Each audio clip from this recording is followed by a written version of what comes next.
A todo o povo de Deus com a paz do Senhor. Me veio ao meu coração a palavra. Eu quero compartilhar com alguns dos irmãos. Vamos cantar um hino e depois vamos fazer uma pequena reflexão da palavra de Deus. É aqui. Vamos ver se sai alguma coisa.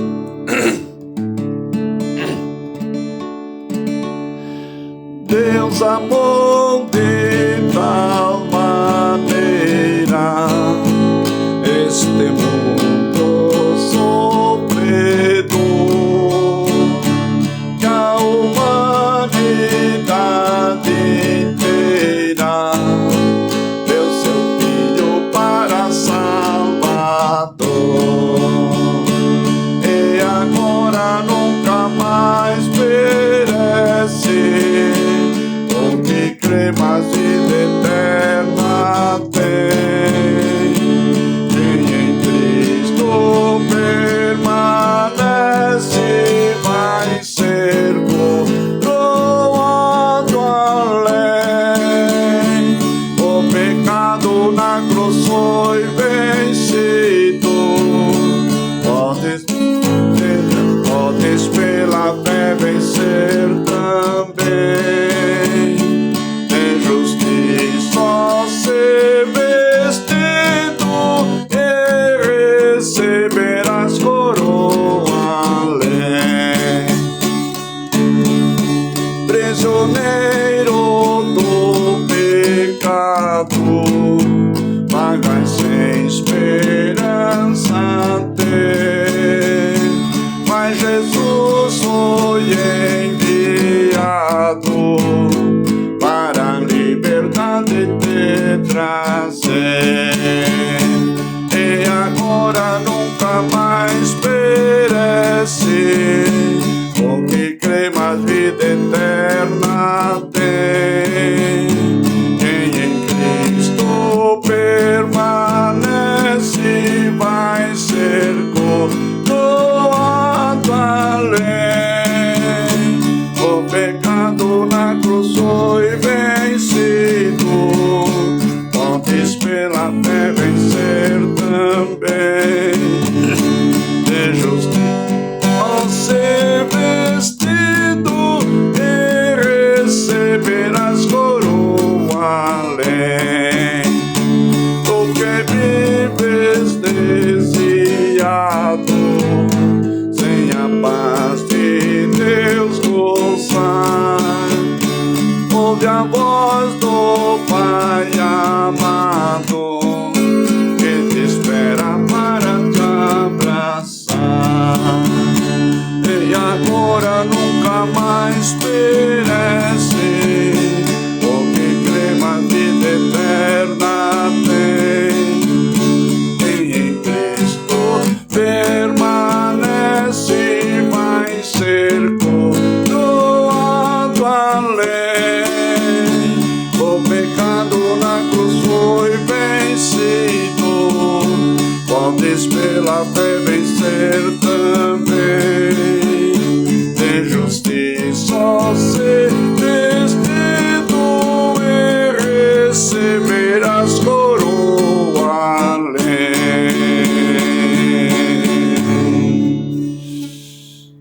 Graças a Deus. Eu vou meditar sobre uma palavra bastante conhecida, uma passagem que está registrada no livro de Jonas, no capítulo 4. E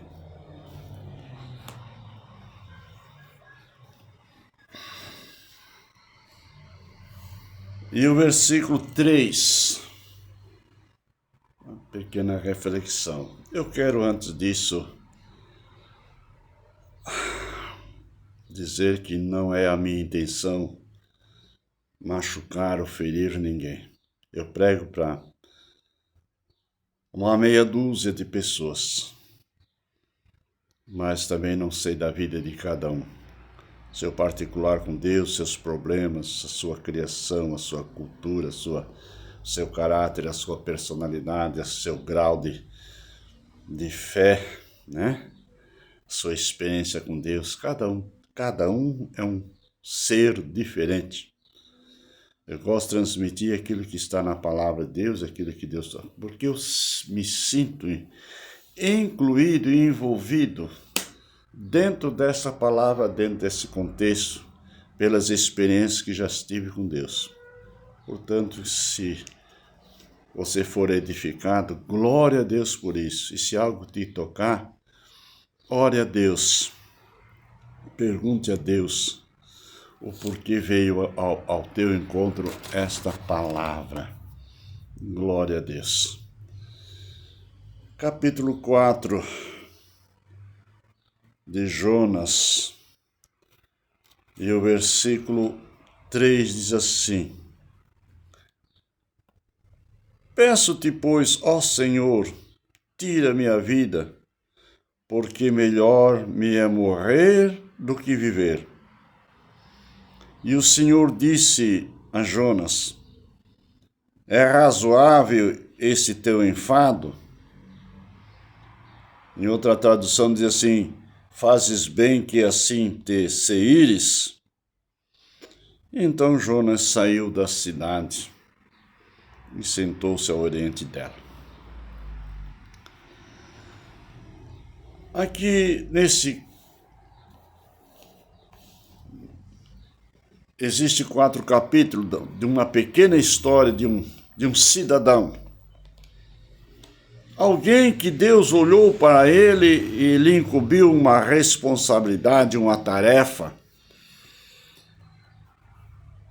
de pregar uma mensagem dita por Deus que não era uma mensagem consoladora,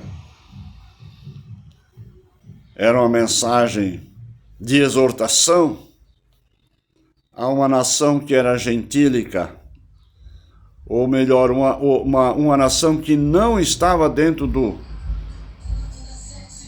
programa, do cronograma dos filhos de Israel, a nação independente.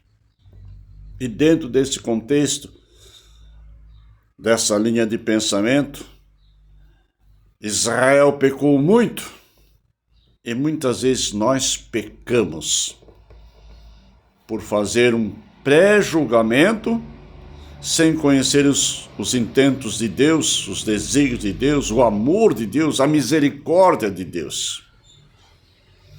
E agora Deus escolhe um homem,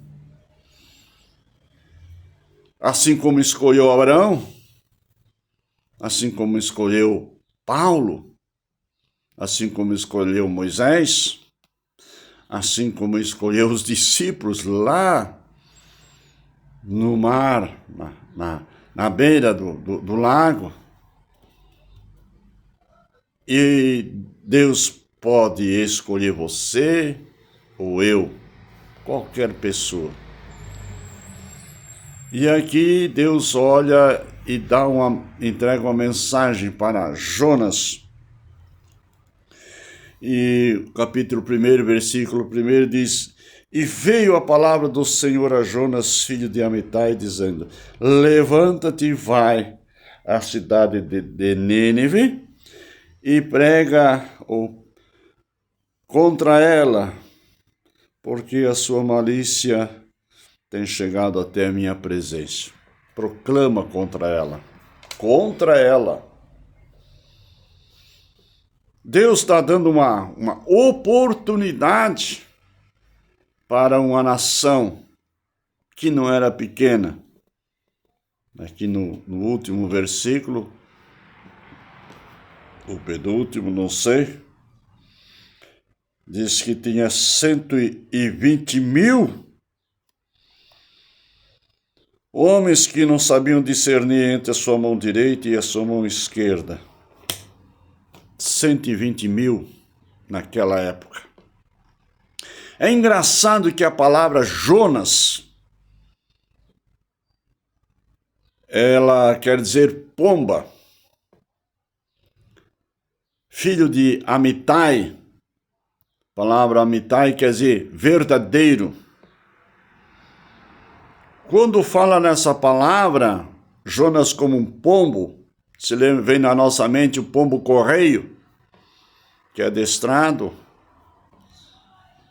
de levar a mensagem na sua perninha, isso se faziam muitos, é acasalado, o casal de pombinho tem um particular nisso aí, que eles nunca deixam a fêmea, elas vivem até morrer, é uma união só. Por causa disso, e no outro sentido da palavra, quer dizer mensageiro. Por causa disso, quando Jesus foi batizado, veio sobre ele o Espírito Santo em forma de pombo. E também Pedro, como mensageiro, Simão, era Simão Bar-Jonas, filho de Jonas. O pai de Pedro se chamava Jonas. Quer dizer, ele era filho de um mensageiro. E agora, ele é escolhido como mensageiro. A Bíblia diz que Noé soltou, depois do dilúvio, um corvo, uma pomba. O pombinha foi, não encontrou lugar para pousar, voltou.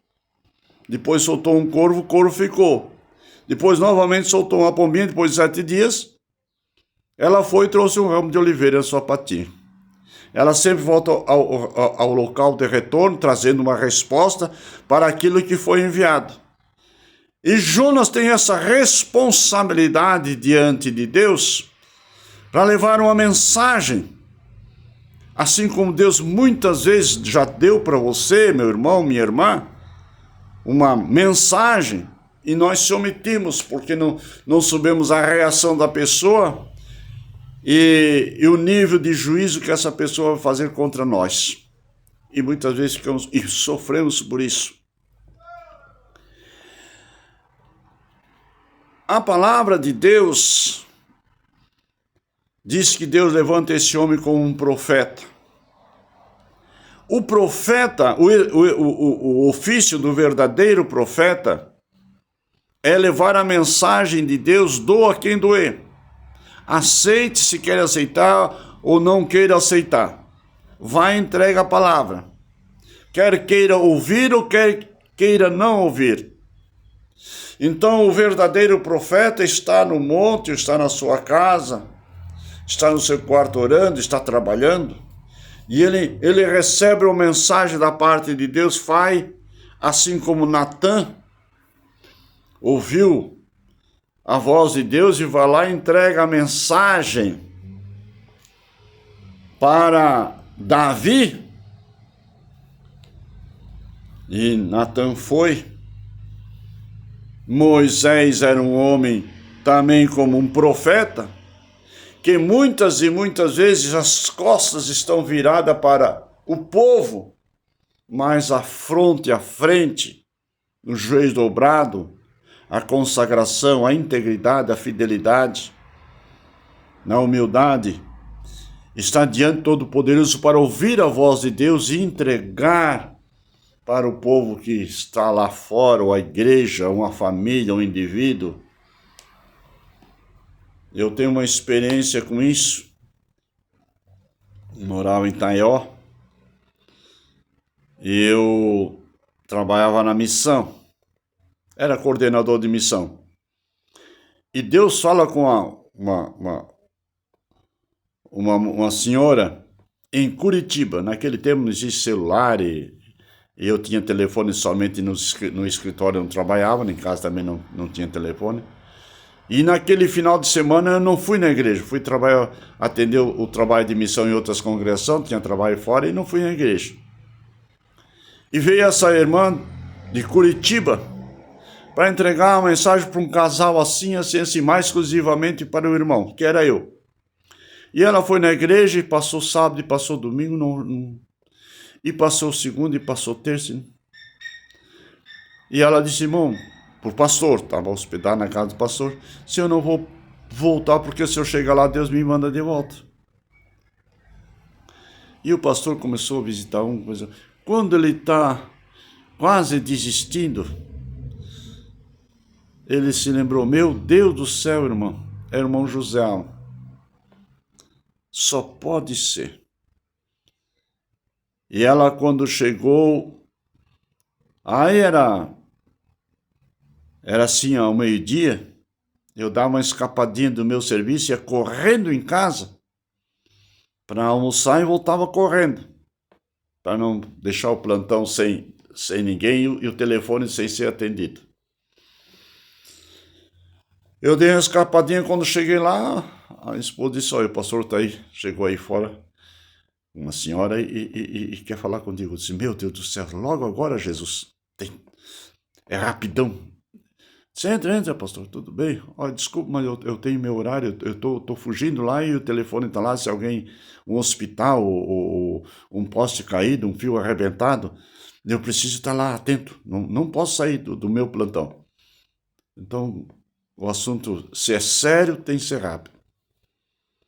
E ele olhou para a moça, para a mulher, e disse, olha, irmã, é isso aí mesmo. Ela olhou bem assim para mim, é isso aí mesmo, como se eu tivesse cometido alguma coisa assim feia, ou uma coisa grave, ou algum consumidor que foi lá na casa dele reclamar por falta de energia e não atendia, ou talvez que eu fosse mal criado com ela. Eu fiquei todo apavorado, eu digo, na frente da minha esposa, dos meus filhos, eu digo, Jesus, sabe que faltava essa hoje, quarta-feira?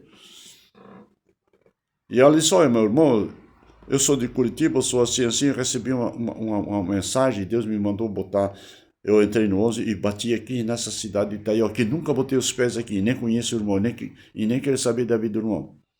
E foi me entregando a mensagem do que tinha acontecido no passado, do que estava acontecendo no presente e o que ia acontecer no futuro. Depois dessa, meu irmão, o pastor não sabia do meu passado, nem minha esposa sabia de detalhes. Mas Deus. E o que estava acontecendo? Bom, no presente, talvez ela pudesse ter pedido até a informação do pastor, que era coisa que também ele não sabia, e do futuro eu vou ficar aguardando. Tá bom, minha irmã, amém, Pai do Senhor. Então, a mensagem está entregue, vai em paz. Eu disse, pastor, depois acerto a passagem dela. E nunca mais vi, não sabia quem era, nem o nome. Não. E Deus, como falou, se cumpriu. Então, irmãos, eu creio na profecia, no mensageiro, naquele que entra na minha casa, naquele que entrega a palavra de Deus, queira ser num púlpito, ou dentro de um ônibus, ou numa empresa, ou no caminho.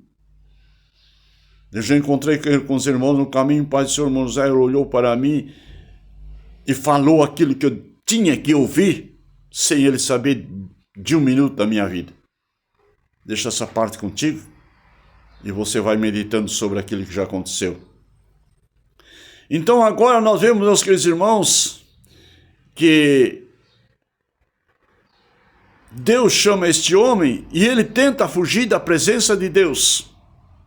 Ele tenta se omitir da sua responsabilidade, do seu encargo como profeta, da sua posição, que uma dos dons espirituais hoje para nossos dias é o dom de profetizar. Profetizar é exortar da parte de Deus alguma coisa que não está bem aos olhos do Senhor. Em Provérbios 29, 18, diz assim que não havendo profecia, o povo se corrompe. A profecia é proclamar a responsabilidade da pessoa diante de Deus, a sua posição, os seus caminhos, os seus propósitos, que não está concernente com a vontade de Deus, quer seja uma nação, quer seja um rei, quer seja um mendigo na beira da estrada, ou um sacerdote, ou um pastor, não importa, vem de Deus, é de Deus. E agora, meus queridos irmãos, Jonas negligencia, não vai para Nínive, foge para Tarsis, vem a tempestade, ele vai e se esconde no navio e dorme. É muito diferente da mensagem quando Deus fala com Paulo, que Paulo está sendo prisioneiro e é levado para Roma, e agora vem aquele vento chamado Araquilão, e já é o 14º dia, e eles aliviam toda a carga do navio, eles derrubam até o mastro, eles tentam lançar âncora por 4 vezes e não chega ao bater ao profundo, no banco de areia para segurar o navio vai à toa. Mas Paulo, ele vai para o porão do navio, mas não vai dormir. Ele vai orar ao Senhor. E depois desta oração, Deus fala com ele, e ele recebe a mensagem do Senhor que não vai perecer o navio, e que das 296 almas que estão ali, se não me foge a mente, nenhuma vai perecer, mas o navio deveria de perecer. Deus trabalhando em prol de uma pessoa, para que ele parasse naquela ilha chamada Malta, e fosse feita uma oração, e todos aqueles nativos fossem salvos. Deus usando a natureza, Deus usando de todos os meios, as maneiras, e agora Paulo, quando está orando, Deus fala com ele, e ele se levanta e diz: varões irmãos, é mister que o navio vai se quebrar, vai se arrebentar, mas o anjo do Senhor, de quem eu sou e a qual eu sirvo, esteve essa noite falando comigo, e agora vamos comer e vamos nos reforçar, porque o navio vai ser destruído, mas não vai perecer nenhuma alma. Deus vai estar conosco. Olha a diferença de um que obedece à voz de Deus e do outro que não obedece. Uma vez um pastor chegou para mim e disse: irmão José, você vai para a obra? Não. Eu tenho as minhas propriedades, eu tenho minha família me neguei. Tranquilo. Só que ele olhou assim para mim e falou: ô, irmão José, vou ter uma coisa para você. Você não vai, não? Não sinto de ir, eu preciso sentir de ir. Uma emoção que, nossa, tem que estar pingando santidade pelo cotovelo para mim ir para a obra. Está profetizando? Para com isso, Peribaldo. Ele olhou para mim e disse: irmão José, Deus me manda falar uma palavra para ti bem. Se tu botar, meu querido irmão, uma fábrica de chapéu, presta atenção, vai nascer todo mundo sem cabeça. Eu digo: meu Deus do céu. E virou as costas e saiu. Deu dito e feito. Nem vou contar o resto da história, que eu tinha até vergonha. Você é capaz de não acreditar? Não deu mais nada certo, até que eu me rendi aos pés do Senhor. Disse: obrigado, Senhor, agora que eu estou com as minhas mãos vazias, que não tenho meus recursos financeiros, agora eu vou para a tua obra. Brabo com Deus, que nem Chakov Fidrik. Eu estou atendendo a congregação e estou pregando aquela mensagem cheia de unção, né? Só Jesus na causa, os irmãos para ouvir. E um dia o pastor disse: olha, o irmão José ligou para o vizinho vem falar para mim, fui lá correndo, não tinha telefone na igreja, nem na minha casa, não existia celular.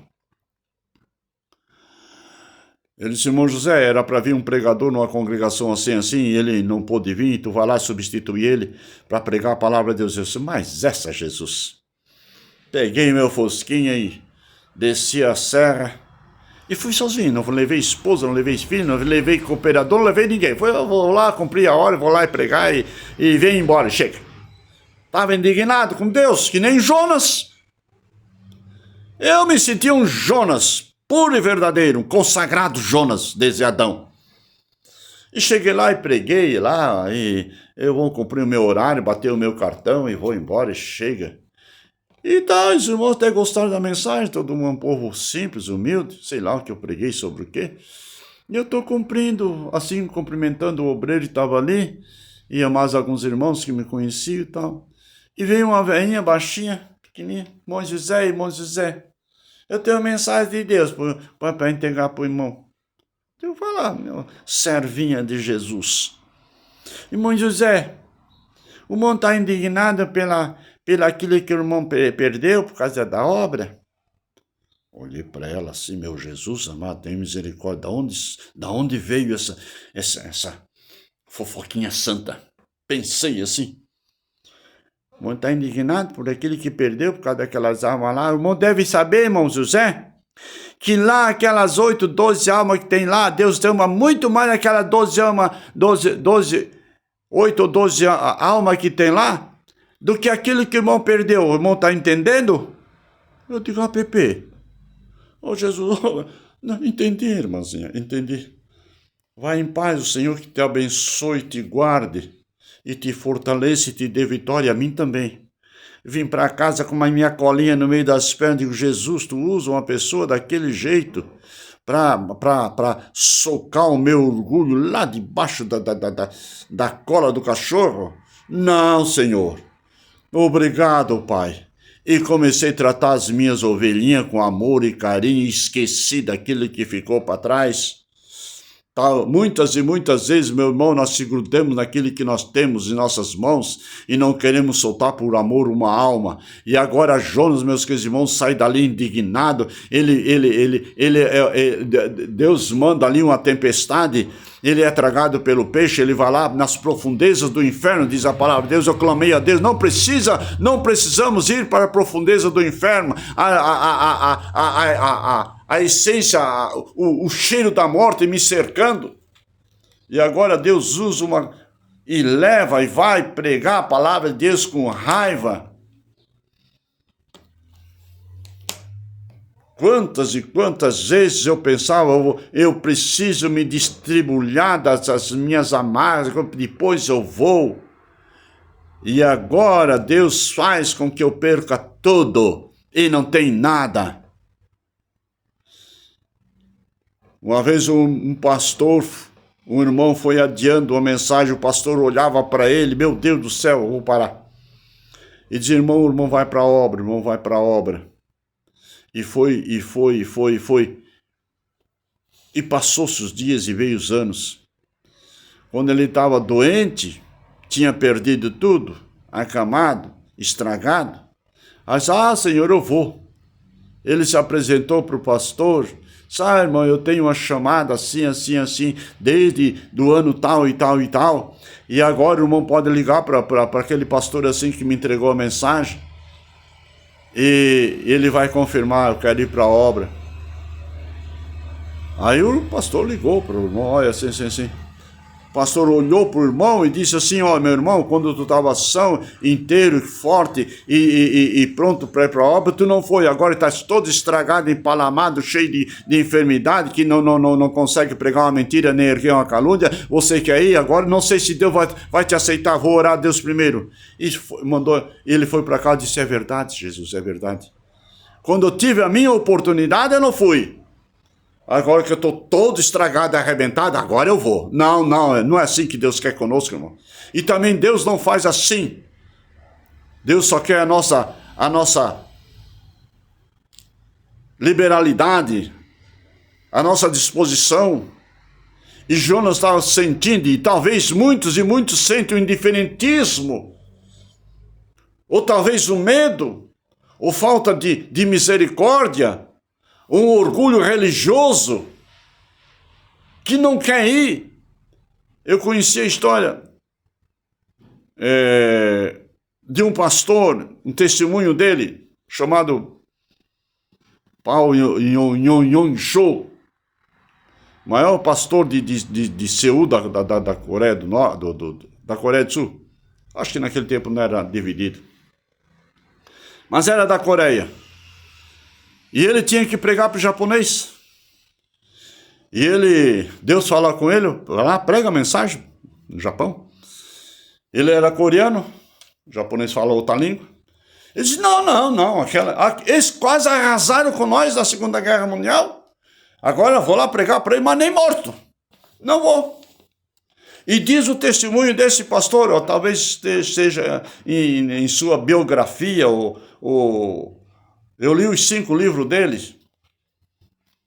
Ele trabalhava em negócio, a maior igreja do mundo, quase 1 milhão de habitantes. Agora não sei se quanto tempo que já morreu. Deixa quieto. E ele disse, não, eu não vou. Eu não vou. E diz ele na sua biografia, no seu testemunho, que o Espírito Santo deixou ele. Abandonou ele. Ele ia orar, não tinha desejo de orar. Ele lia a palavra de Deus, não vinha mensagem. Ele ia pregar no púlpito, era um encher linguiça, como diz o ditado evangélico, está enchendo linguiça em cima do púlpito e não traz mensagem nenhuma. E ele começou a ficar angustiado. Alguma coisa está errada. Os crentes não vinham, não tinha unção nas suas mensagens, no seu louvor, na sua pregação, no seu testemunho, na sua oração, na sua leitura da palavra de Deus. Não tinha nada, meu querido irmão.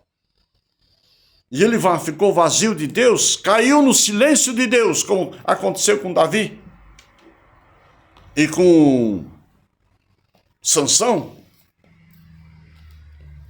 e com Pedro também. Caiu no silêncio de Deus. E quando ele se tocou, ele disse, oh Deus do céu, dá-me, Senhor, um tempinho só que eu me prepare para me aprender a língua. E diz o testemunho dele que ele botava as mensagens em japonês na porta do banheiro, no espelho do banheiro, na geladeira, onde que ele ia, na entrada do carro, onde que ele ia, tinha mensagem, frase assim, para ele memorizar, para falar alguma coisa. E chegou lá, pregando a palavra de Deus, tinha um intérprete.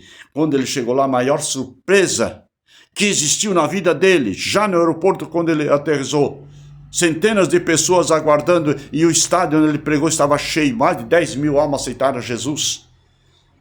Por quê, irmãos? Porque obedeceu a palavra de Deus e Deus mostrou para ele. Mais 40 dias e essa terra será subvertida. Para a surpresa de Jonas, eles se arrependeram. Para a surpresa nossa, quando nós não queremos ir, Deus faz o milagre naquela casa. Deus faz a transformação, Deus realiza a cura, o batismo com o Espírito Santo, a voz de Deus.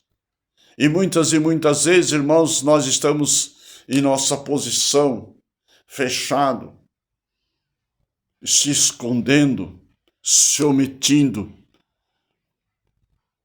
Mas às vezes Deus manda, fala, ainda que Deus fala conosco.